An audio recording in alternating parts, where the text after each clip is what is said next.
Vote গ্রহণের আগে রাতে বিভিন্ন সামাজিক যোগাযোগ মাধ্যমে দেখতে পাই যে জামাতি ইসলামের কোনো এক অখ্যাত কোম্পানি থেকে ক্রয় প্রক্রিয়া যথাযথ অনুসরণ না করে নির্বাচন কমিশন ডাকসু নির্বাচনের ব্যালট পেপার ও ভোট গ্রহণের ওএমআর মেশিন সরবরাহ করেন।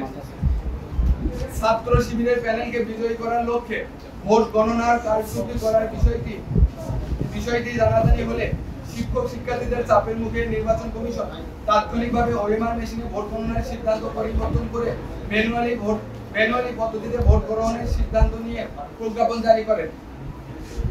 কিন্তু একই কোম্পানির সরবরাহকৃত ব্যালট পেপার দিয়ে আজকে নির্বাচন অনুষ্ঠিত হচ্ছে।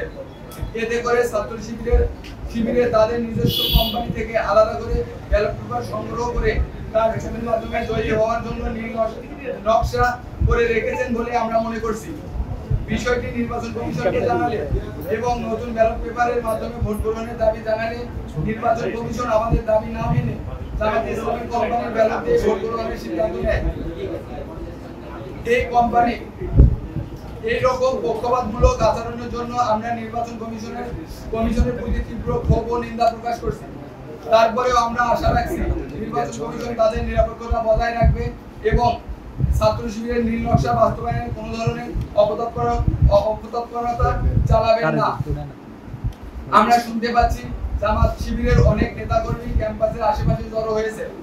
এতে সাধারণ শিক্ষার্থীরা আতঙ্কিত এবং এমনকি এই অবস্থা থাকলে অনাবাসিক শিক্ষার্থীরা ভোট দিতে আসতে উৎসাহ হারাবেন। ডাকসু নির্বাচনে ছাত্রছাত্রীরা ভোট দিবে। এখানে গেটের বাইরে জামাতে ইসলামের লোকজন কি কাজ করে আমরা বুঝতে পারছি না। ধন্যবাদ।